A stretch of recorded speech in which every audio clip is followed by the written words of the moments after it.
दोस्तों, आज मैं आपको एक जिन की कहानी सुनाता हूँ, और वो भी शीला जिन की। पहले बता दूँ कि जिन क्या होते हैं। जिन भी इंसान की तरह एक प्रजाति होती है। ये आम तौर पर अदृश्य होते हैं और अपनी इच्छा से कोई भी रूप ले सकते हैं। जिस तरह मानव शरीर मिट्टी से बना होता है, इसी तरह इनका शरीर आग से बना होता है। ये बहुत शक्तिशाली होते हैं। इनको उनके असली रूप में देखना संभव नहीं है। ये हमारी ही दुनिया में हमारे बीच अदृश्य रूप से रहते हैं। वैसे इनकी अपनी भी दुनिया है। अब आते हैं शीला जिन पर। शीला जिन स्त्री जिन को कहते हैं। जिस तरह हम इंसानों में स्त्री पुरुष दोनों होते हैं, इसी तरह इनमें भी दोनों लिंग होते हैं। इनकी लड़कियों और महिलाओं को शीला जिन कहते हैं, यानी फीमेल जिन को शीला जिन कहते हैं। ये देखने में इतनी सुंदर होती हैं कि आप कल्पना भी नहीं कर सकते। परी और अप्सरा भी फेल हैं इनकी सुंदरता के आगे। और हाँ, एक बात और, ये पुरुष जिन से ज़्यादा शक्तिशाली होती हैं और इनकी साधना पुरुष जिन से भी कठिन है।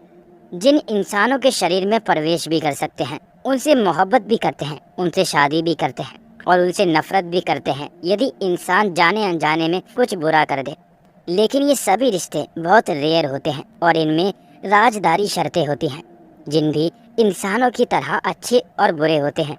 तो लीजिए, बकवास बंद करके कहानी शुरू करते हैं। मोनू अपनी माँ का अकेला बेटा था और वो बहुत मन्नतों के बाद पैदा हुआ था। वो अकेला बच्चा था, ना कोई दूसरा भाई ना बहन। उसकी माँ कपड़े सिलती थी और पिताजी मजदूरी करते थे। रहने के लिए बस नाम मात्र का एक कमरा था जिसमें ये तीनों लोग रहते थे। बचपन से ही मोनू की परवरिश बहुत मुश्किल से हुई। अपने बच्चे को दूध पिला सके, इस कारण दोनों पति पत्नी एक वक्त ही खाना खाते थे। मोनू के पिता का नाम अब्दुल था और माँ का नाम था शबनम। गरीब होते हुए भी दोनों पति पत्नी प्रेम और संतुष्टि से रहते थे।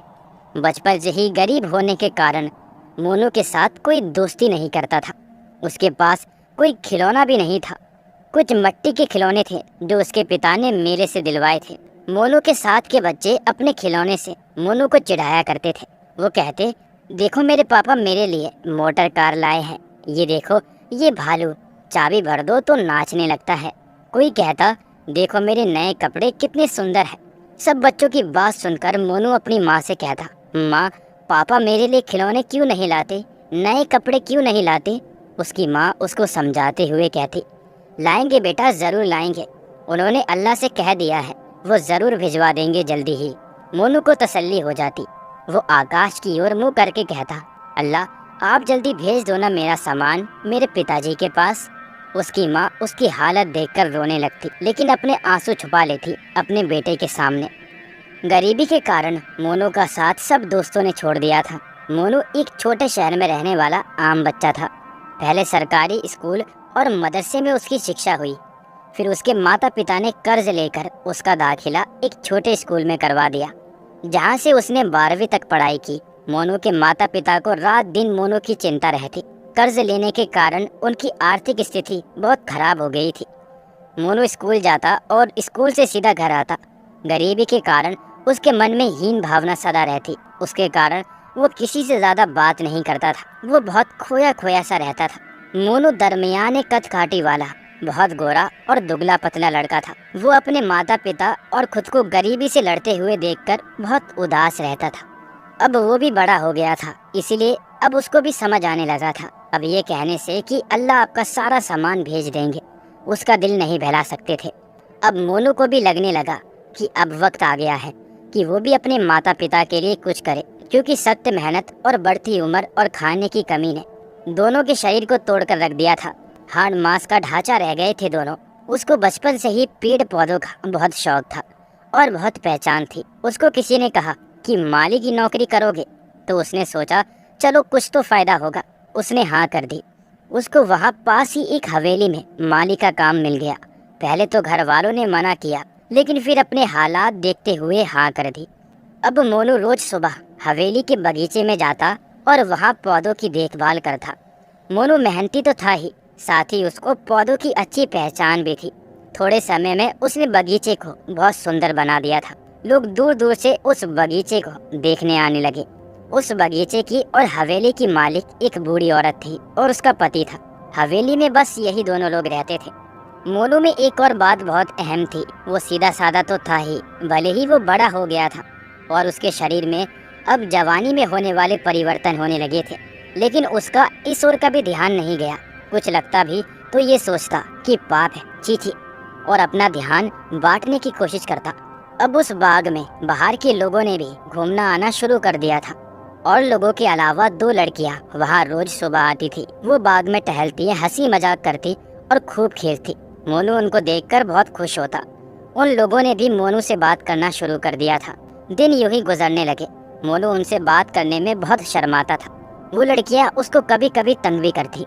एक बार मोनू को तंग करने के लिए एक लड़की ने उसका हाथ पकड़ लिया। बस फिर क्या था, मोनू ने जोर जोर से रोना और बचाओ बचाओ चिल्लाना शुरू कर दिया। ये सुनकर सब आसपास के लोग वहां आ गए। सबको लगा कि मोनू को कुछ हो गया है, लेकिन जब सबको पता चला तो सब हंसने लगे और वहां से लौट गए। एक बार की बात है, उस बाग में जब वो लड़कियां रोज की तरह आई हुई थी तो वहां कुछ लड़के भी आ गए और वो दोनों लड़कियों को छेड़ने लगे। वो दोनों मदद के लिए मोनू मोनू चिल्लाई। मोनू घबरा गया। उसको कुछ समझ नहीं आ रहा था कि वो क्या करे। वो था बहुत सीधा और भोला, इसीलिए बजाय खुद कुछ करने के वो उल्टा बचाओ बचाओ चिल्लाने लगा।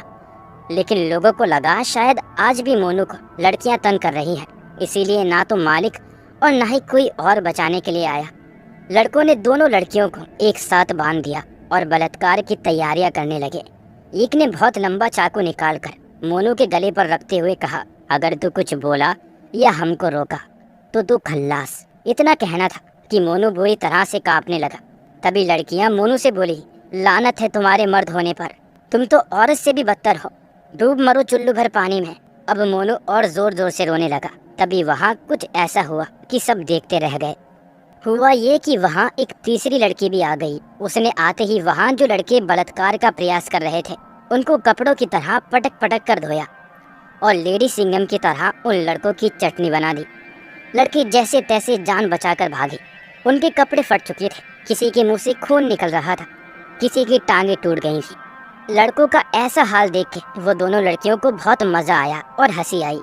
उन्होंने उस तीसरी लड़की की बहुत बड़ाई की और उसका बहुत शुक्रिया अदा किया। उन्होंने कहा, यदि आप ना होती तो आज हम किसी को मुंह दिखाने लायक नहीं रहते। फिर वो लड़के मोनू की तरफ बढ़े।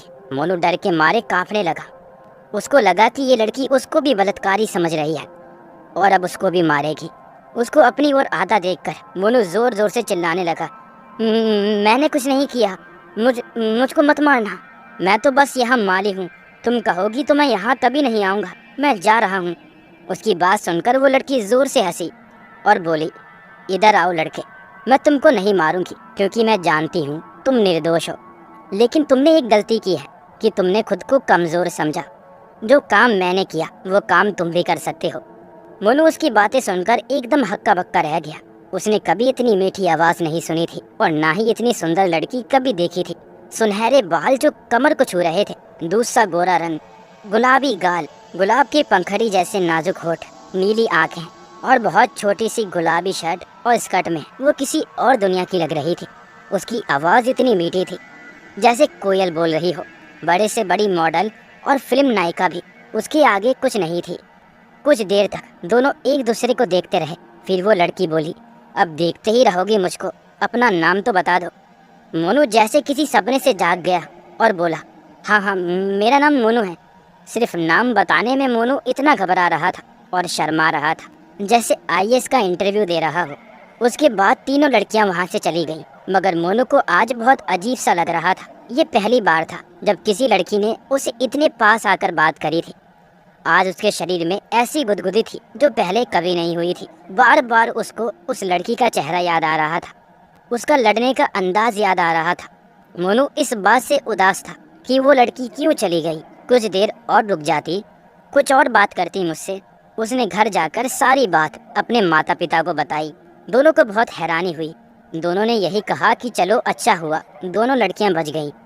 लेकिन मोनू को समझ नहीं आ रहा था कि ये क्या हुआ है। अगले दिन मोनू सुबह फिर बाग में पहुंच गया, लेकिन उसका काम में मन नहीं लग रहा था। वो तो बस उस लड़की को याद कर रहा था। तभी अचानक वो खुशी से उछल पड़ा। उसने देखा कि सामने से वही तीनों लड़कियां आ रही हैं। वो खड़ा होकर एक टक उस लड़की को देखने लगा। लड़की बोली, क्या देख रहे हो मोनू? मुझको देख रहे हो? मोनू अचानक इस सवाल में उछल गया। वो डर गया कि अगर मैंने हाँ बोला तो ये मुझको मारेगी उन लड़कों की तरह। लेकिन हड़बड़ाहट में मोनू बोल गया, हाँ नहीं नहीं नहीं, मैं तो फूल देख रहा था। मोनू की बात सुनकर और घबराहट देखकर वो लड़की जोर से हंसी और बोली, अगर देख भी रहे हो तो क्या मैं तुमको खा जाऊंगी? इधर आओ, मेरे पास बैठो और जितना मन करे उतना देखो। मोनू उसकी बात सुनकर खड़े का खड़ा रह गया। उसको कुछ समझ नहीं आ रहा था कि क्या करे। तभी वो लड़की आगे बढ़ी और मोनू का हाथ पकड़ लिया। मोनू को तो ऐसा लगा जैसे बिजली का करंट लग गया। वो कांपने लगा, पसीना पसीना हो गया और बुरी तरह से घबरा गया। ये पहली बार था जब मोनू को किसी लड़की ने इस तरह छुआ था। मोनू की ये हालत देखकर वो लड़की हंसने लगी और बोली, अच्छा जाओ, तुम अगर मुझसे बात नहीं करना चाहते तो ठीक है, मैं कल से यहाँ नहीं आऊँगी, जा रही हूँ। मोनू ये बिल्कुल नहीं चाहता था। वो हिम्मत करके बोला, नहीं नहीं, तुम ज़रूर आना। वो बस मुझको तुमसे थोड़ा डर लगता है कि कहीं तुम मुझको मारने ना लगो। वो लड़की बोली, मैं तुमको क्यों मारूंगी भला? अच्छा ठीक है, मैं कल फिर आऊँगी। ये कहकर वो लड़की चली जाती है। मोनू रात भर उस लड़की के बारे में सोचता रहा। उसको नींद नहीं आती। वो बार बार अपने हाथ पर लड़की का कोमल हाथ अनुभव करता है। बार बार वो अपने हाथ को देखता और छूता रहा। कब रात बीत गई पता ही नहीं चला। सुबह होते ही मोनू बिना कुछ खाए ही बाग में आ पहुंचा। काफी देर इधर उधर देखता रहा, वो लड़की नहीं दिखाई दी। मोनू कुछ उदास हो गया, लेकिन तभी उसने देखा कि तीनों लड़कियां टहलती हुई आ रही हैं। मोनू उसको देखकर मुस्कुराया। फिर दोनों एक पेड़ के नीचे बैठ गए। मोनू बिल्कुल चुपचाप बैठा था। तभी वो लड़की बोली, मुझसे बात नहीं करनी है क्या? मैं जाऊं? मोनू बोला, नहीं नहीं, ऐसी बात नहीं है। अच्छा बताओ, क्या नाम है तुम्हारा? लड़की बोली, आयशा। आयशा नाम है मेरा। मोनू बोला, अच्छा तुम कहाँ रहती हो? आयशा बोली, दूर, बहुत दूर रहती हूँ यहाँ से। अच्छा तुम कुछ खाकर क्यों नहीं आए? मोनू बोला, तुमको कैसे पता? आयशा बोली, ये सब छोड़ो, ये बताओ क्या खाओगे?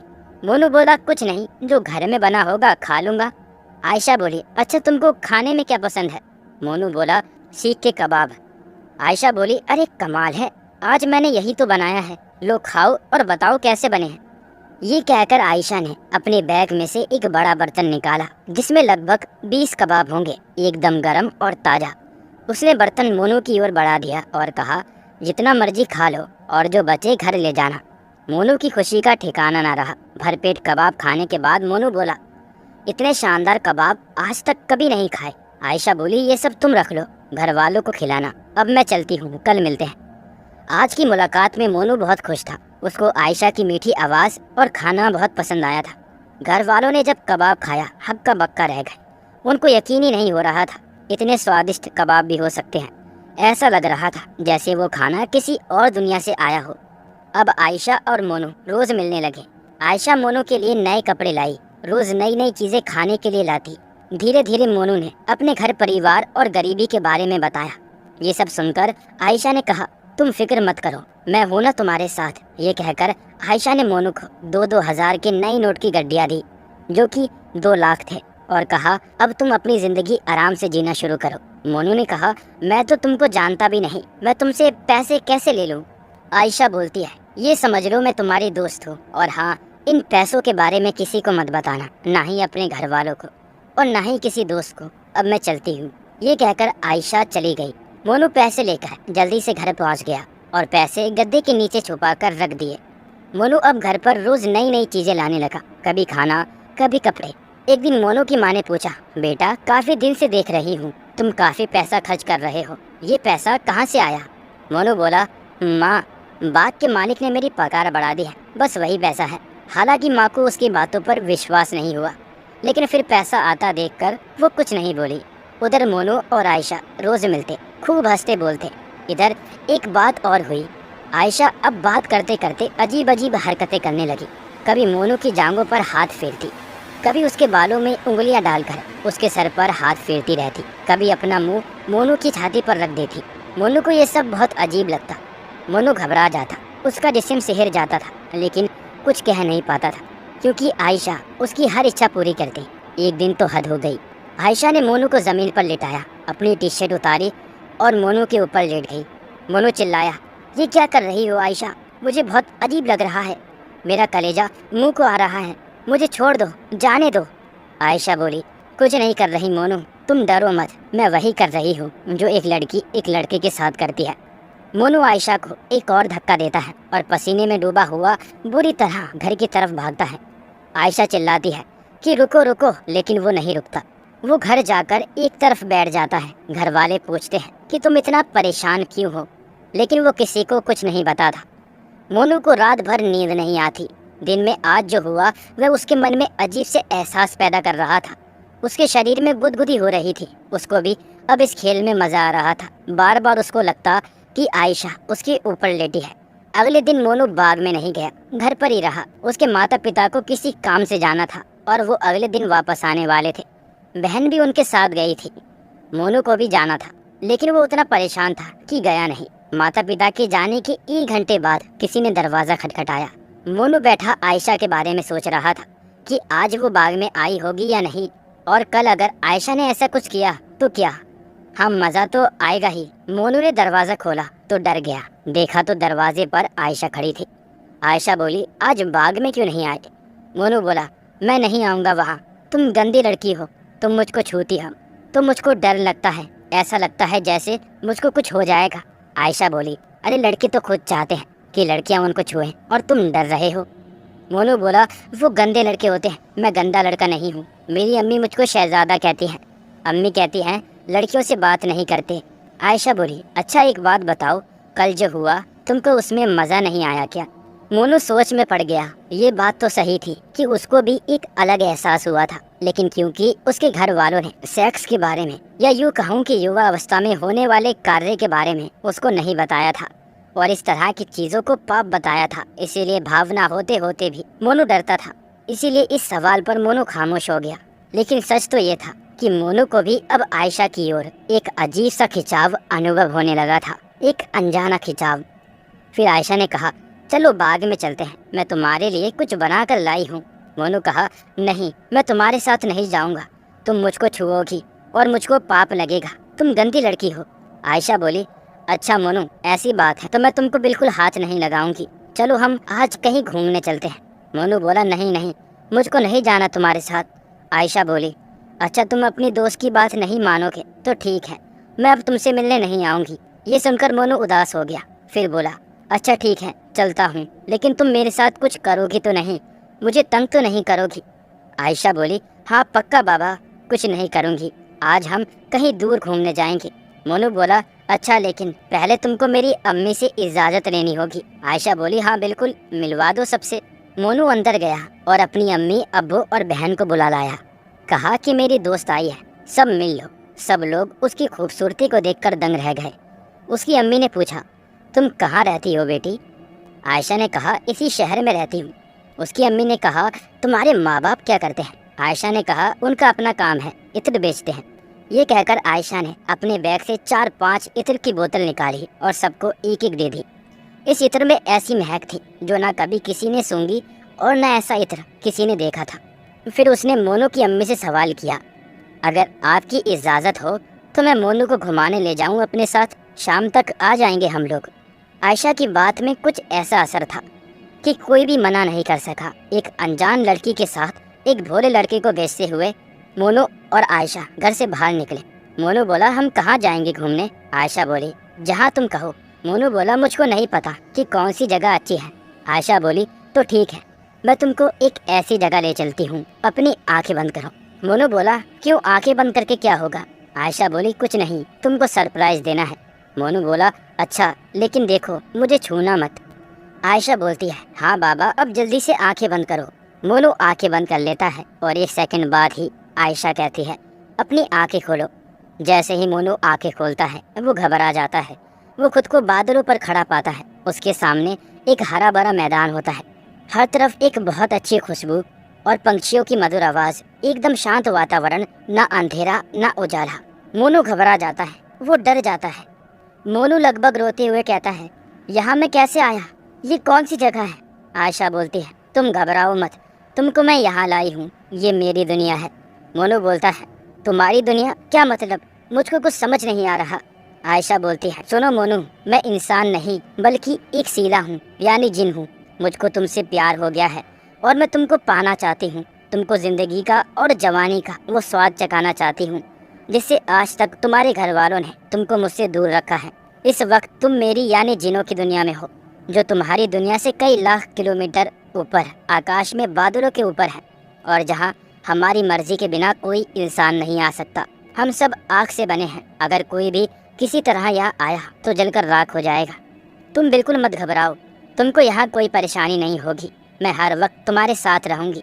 यहाँ ना तुमको भूख लगेगी, ना प्यास, ना ही तुमको सांस लेने की ज़रूरत है। तुम यहाँ जब तक रहोगे ना बूढ़े होगे ना बीमार। मोनू बोला, लेकिन तुम मुझको यहाँ क्यों लाई हो? आयशा बोली, क्योंकि मैं तुमसे अपनी प्यास बुझाना चाहती हूँ।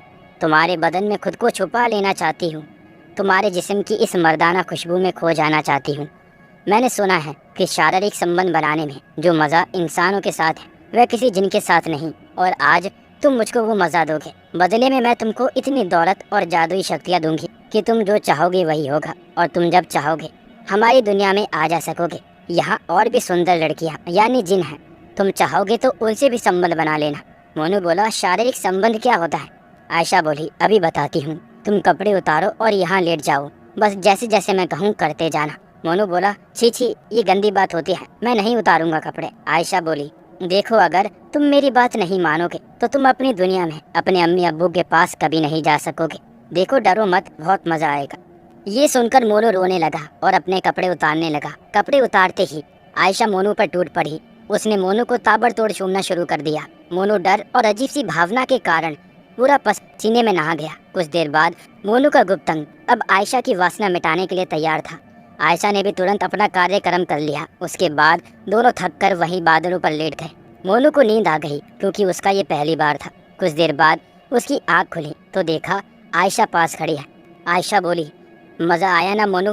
मोनू ने हाँ में सिर हिलाया और आयशा बोली, चलो अब दोबारा करते हैं। मोनू बोला, नहीं नहीं, मुझसे अब नहीं होगा, मुझे मेरे घर जाना है। आयशा बोली, नहीं मोनू, अभी मेरी प्यास नहीं बुझी है, मुझको बहुत मज़ा आया, आओ फिर करते हैं। ये कहकर आयशा ने मोनू के गुप्तान पर हाथ फेरना शुरू कर दिया और उसको चूमना शुरू कर दिया। ना चाहते हुए भी मोनू को एक बार फिर वही सब करना पड़ा। मोनू को अब चक्कर आ रहे थे, उसके गुप्तांग से खून आ रहा था, वो ज़ोर ज़ोर से रो रहा था और उसके मुंह से यही निकला, या अल्लाह मदद। इतना कहते ही उस मैदान में अंधेरा छा गया। हर तरफ बिजलियां चमकने लगी, हवा जैसे शोर करने लगी, जैसे सब कुछ खत्म हो जाएगा। आयशा डर के मारे सहम गई और मोनू को छोड़कर एक तरफ खड़ी हो गई। तभी एक सफ़ेद रथ सामने आकर रुका। आयशा झुककर बोली, बादशाह जिन्नात को कनीज का सलाम। बादशाह बोला, गुस्ताख लड़की, तूने ये क्या किया? अपनी हवस के लिए तूने इस लड़की की ये हालत कर दी। क्या हम जिन्नातों में लड़कों की कमी थी जो तुम इंसानों के पीछे पड़ गई? लानत है तुम पर। तूने न सिर्फ अपना बल्कि सारे जिनों का नाम बदनाम किया है। तुझ में और इंसानों में क्या फ़र्क रह गया? वो भी अपनी हवस के लिए मासूम लड़कियों की इज्जत लूटता है, और तूने भी आज इंसान की जैसी नीच हरकत की है। तू इंसान की तरह नीच कब से हो गई? हम जिन भले ही आग से बने हों फिर भी इंसानों से अच्छे हैं, किसी को बेवजह नहीं सताते। लेकिन तूने इंसानों और जिन दोनों का कानून तोड़ा है, इसीलिए अब तुझको सज़ा मिलेगी। आयशा बोली, मुझे माफ़ कर दीजिए, मुझसे बहुत बड़ी भूल हो गई। बादशाह बोला, जानबूझकर की गई गलती भूल नहीं होती, इस भूल की सज़ा तुमको अपनी जान देकर चुकानी होगी। आयशा बोली, रहम बादशाह रहम। बादशाह की बात सुनकर मोनू बोला, नहीं बादशाह जी, इसको मत मारो, ये मेरी दोस्त है। बादशाह बोला, देख आयशा, तुझसे नेक तो ये इंसान है जो इस हाल में भी तुम्हारी जान नहीं लेना चाहता, लेकिन सज़ा तो तुझको मिलेगी। तेरी सज़ा ये है कि तू आज से मोनू की गुलाम होगी, इसके वश में होगी। ठीक वैसे ही जैसे लोग सिद्धि करके हम जिनों को वश में करते हैं, तो इसके वश में तब तक रहेगी जब तक ये जिंदा है। इसकी हर इच्छा बिना कहे पूरी करेगी। धन दौलत, गाड़ी बंगला और खाना सब कुछ देगी इसको, और हाँ, इसकी शादी में कोई रुकावट नहीं डालेगी। और अगर तूने इसको या इसकी पत्नी को नुकसान पहुँचाया, इसको छूने की कोशिश की, तो उसी समय तेरा वजूद समाप्त हो जाएगा और तू अग्नि में विलुप्त हो जाएगी। आज से तू और ये भाई बहन है। आयशा रोते हुए बोली, जो हुक्म बादशाह सलामत। इसके बाद आयशा ने मोनू को घर पहुंचा दिया और मोनू को हीरे से भरा एक बोरा दिया, जिससे मोनू बहुत अमीर हो गया। मोनू पढ़ाई करके डॉक्टर बन गया। मोनू की शादी बहुत ही सुंदर और अमीर लड़की से हुई। आयशा मोनू के साथ हमेशा रहती और नर्स के रूप में उसके अनेक काम करती। मोनू की बीवी से भी उसकी अच्छी दोस्ती हो गई और मोनू ने यह राज कभी किसी को नहीं बताया कि आयशा कौन है। कभी कभी मोनू जिनों की दुनिया में भी जाया करता था और कोई मरीज ऐसा नहीं था जो मोनू की गोलियों से स्वस्थ ना हो, क्योंकि आयशा अपनी शक्तियों से उनको ठीक कर दिया करती थी। मोनू की मासूमियत ने उसको वो दिला दिया था जो बड़े से बड़ा जादूगर या तांत्रिक या साधक नहीं हासिल कर सकता था, और वो था शीला जिन। दोस्तों, आशा करता हूँ आपको ये जिन की कहानी पसंद आई होगी। अगर आपको ये कहानी पसंद आई है तो वीडियो को लाइक करके चैनल को सब्सक्राइब कर दें। अभी मैं लेता हूँ आपसे अलविदा। मिलेंगे एक और नई डरावनी कहानी में।